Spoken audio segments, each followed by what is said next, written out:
Nobel അങ്ങനെ കേരളത്തിന് 2 കേന്ദ്രമന്ത്രിമാർ. സുരേഷ് ഗോപി 51ാമതായി സത്യപ്രതിജ്ഞ ചെയ്ത് അധികാരമേൽക്കുന്നു. ക്യാബിനറ്റ് പദവിയില്ല. സഹമന്ത്രിമാരായിട്ടാണ് സുരേഷ് ഗോപിയും ഒപ്പം ജോർജ് കുര്യനും അധികാരമേറ്റിരിക്കുന്നത്.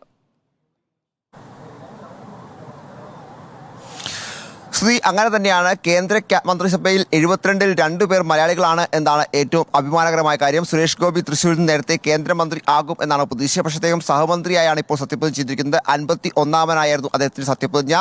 ഇംഗ്ലീഷിൽ ദൈവനാമത്തിലാണ് ഈ 2 പേരും സത്യപ്രതിജ്ഞ ചെയ്തിരിക്കുന്നത് എന്നും ഏറ്റവും പ്രധാനപ്പെട്ടതാണ്. എന്തായാലും കേരളത്തെ സംബന്ധിച്ചിടത്തോളം നിർണായകമായ 2 മന്ത്രിസ്ഥാനങ്ങളാണ് ഇപ്പോൾ നൽകിയിരിക്കുന്നത്.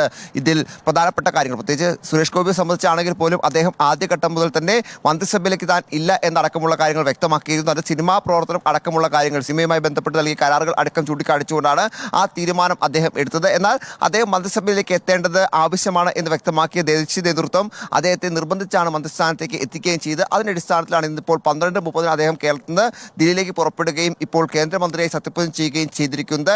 സഹമന്ത്രി എന്ന് പറയുമ്പോൾ അദ്ദേഹത്തെ സംബന്ധിച്ച് അദ്ദേഹത്തിന്റെ ബാക്കി പ്രവർത്തനങ്ങൾ കൂടി, സിനിമാ പ്രവർത്തനങ്ങൾ കൂടി ഒരുപക്ഷെ കൊണ്ടുപോകാൻ കഴിയും എന്നാണ് മറ്റൊരു പ്രധാനപ്പെട്ട കാര്യം. ഇതാണെങ്കിലും സഹമന്ത്രി പദത്തിലാണ് സുരേഷ് ഗോപി എത്തിയിരിക്കുന്നത്. തൃശ്ശൂരിൽ നിന്ന് കേരളത്തിൽ നിന്ന് ജയിച്ച ആദ്യ BJP-യുടെ അംഗം എന്താണെങ്കിലും കേന്ദ്ര മന്ത്രിസഭയിൽ എത്തിയിരിക്കുന്നു. BJP-ക്കും അതോടൊപ്പം തന്നെ തൃശ്ശൂരിനും അഭിമാനിക്കാനുള്ള ഒരുപാട് വകയുണ്ട് എന്ന കാര്യത്തിൽ യാതൊരു സംശയമില്ല. ജോർജ് കുര്യനാണ് 2ാമത്തെ മലയാളി സത്യപ്രതിജ്ഞ ചെയ്ത്.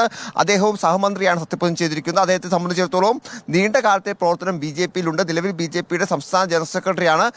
നീണ്ട കാലത്തെ പ്രവർത്തനം അതോടൊപ്പം ദേശീയ തലത്തിൽ നേതാക്കളുമായുള്ള ബന്ധമൊക്കെയാണ് ജോർജ് കുര്യന് എന്താണെങ്കിലും ഈ അവസരം ഒരുക്കിയത്. അതോടൊപ്പം തന്നെ അദ്ദേഹത്തെ സംബന്ധിച്ചിടത്തോളം ന്യൂനപക്ഷത്തിന്റെ പ്രതിനിധി ആയതുകൊണ്ട് തന്നെ ഈ തെരഞ്ഞെടുപ്പിൽ, കഴിഞ്ഞ ലോക്സഭാ തെരഞ്ഞെടുപ്പിൽ BJP-ക്ക് സംസ്ഥാനത്ത് വലിയ മുന്നേറ്റം ഉണ്ടാക്കാൻ കഴിഞ്ഞു. പ്രത്യേകിച്ച് തൃശ്ശൂരിൽ വിജയിക്കാനും കഴിഞ്ഞു. തൃശ്ശൂരിൽ വിജയിച്ചപ്പോൾ അവിടെ ഏറെ നിർണായകമായത് ക്രിസ്ത്യൻ വോട്ടുകളാണ് എന്നത് പ്രധാനപ്പെട്ട കാര്യമാണ്. എന്താണെങ്കിലും അതിൻ്റെയൊക്കെ ഒരു പരിഗണന കൂടിയാണ് ഇതിൽ ജോർജ് കുര്യനെ മന്ത്രിസ്ഥാനത്തേക്ക് എത്തിച്ചത് എന്നാണ് പ്രധാനപ്പെട്ട കാര്യം. അദ്ദേഹം ഇന്നിപ്പോൾ സത്യപ്രതിജ്ഞ ചെയ്തിരിക്കുന്നു. ഇനിയിപ്പോൾ ഇവരുടെ വകുപ്പുകൾ സംബന്ധിച്ച ചർച്ചകളാണ് ഇനി നടക്കാനുള്ളത്. പ്രധാനപ്പെട്ട വകുപ്പുകൾ സുരേഷ് ഗോപിയെ സംബന്ധിച്ചാണെങ്കിൽ അദ്ദേഹം കഴിഞ്ഞ ദിവസം വ്യക്തമാക്കിയത് തനിക്ക് സാംസ്കാരികം, ടൂറിസം അത്തരത്തിലുള്ള വകുപ്പുകൾ കിട്ടിക്കഴിഞ്ഞാൽ പ്രത്യേകിച്ച് തൃശ്ശൂരിൻ്റെ ഒരു സാഹചര്യം വ്യക്തമാക്കി അതിൽ കൂടുതൽ പ്രവർത്തിക്കാൻ കഴിയും എന്ന് അദ്ദേഹം പറഞ്ഞിരുന്നു. താൻ തൃശ്ശൂരിൽ മാത്രം ഒതുങ്ങിയെന്ന് തൻ്റെ പ്രവർത്തനം എന്ന കാര്യം അദ്ദേഹം വ്യക്തമാക്കിയതാണ്. തെക്കേ ഇന്ത്യ മുഴുവൻ വ്യാപിച്ചിടക്കുന്ന ഒരു പ്രവർത്തന രീതിയാണ് അദ്ദേഹം മുന്നോട്ട് കൊണ്ടുപോകാൻ ആഗ്രഹിക്കുന്നതെന്നും അദ്ദേഹം വ്യക്തമാക്കി. എന്താണെങ്കിലും ജോർജ് കുര്യനും അതോടൊപ്പം തന്നെ സുരേഷ് ഗോപിയും കേന്ദ്ര മന്ത്രിസഭയിൽ കേരളത്തിൽ എത്തിയിരിക്കുന്നു. 2 മലയാളികൾ ഈ തവണയും മന്ത്രിസഭയിൽ ഇടം പിടിച്ചിരിക്കുന്നു. സ്വാഭാവികമായും സംസ്ഥാനത്തിൻ്റെ വികസനത്തിന് ഉൾപ്പെടെ അത് ഏറെ ഗുണം ചെയ്യും എന്ന കാര്യത്തിൽ യാതൊരു സംശയവുമില്ല. തൃശ്ശൂരിൻ്റെ പ്രത്യേകിച്ച് തൃശ്ശൂരിൻ്റെ MP കൂടി ആയ പശ്ചാത്തലത്തിൽ തൃശ്ശൂരിലെ സുരേഷ് ഗോപിയുടെ മന്ത്രിസ്ഥാനം അത് തീർച്ചയായും തൃശ്ശൂരിൻ്റെ വികസനങ്ങൾക്ക് ഉൾപ്പെടെ ഉതകും എന്നതാണ് പ്രധാനപ്പെട്ട കാര്യം. അതോടൊപ്പം തന്നെ സംസ്ഥാനത്ത് ഈ മന്ത്രിസ്ഥാനത്തിലൂടെ BJP-ക്ക് ചില രാഷ്ട്രീയ ലക്ഷ്യങ്ങൾ കൂടി ഉണ്ട് എന്ന് നമ്മൾ ഈ ഘട്ടത്തിൽ തള്ളിക്കളഞ്ഞുകൂടാ. പ്രത്യേകിച്ച് BJP-യിൽ നിന്ന് ഒരാൾ ജയിച്ചു വരുന്നു, അദ്ദേഹം മന്ത്രിയാകുന്നു. സ്വാഭാവികമായും ആ മന്ത്രിസ്ഥാനം കൊണ്ട് നടത്തുന്ന പ്രവർത്തനങ്ങൾ BJP-യുടെ മൊത്തത്തിലുള്ള വളർച്ചയ്ക്ക് സംസ്ഥാനത്ത് സഹായിക്കും എന്നുകൂടിയാണ് ഇതിൽ കണക്കാക്കപ്പെടുന്നത്. എന്താണെങ്കിലും ദക്ഷിണേന്ത്യയിൽ നിന്ന് നിരവധി മന്ത്രിമാരെ ഇത്തവണ എന്താണെങ്കിലും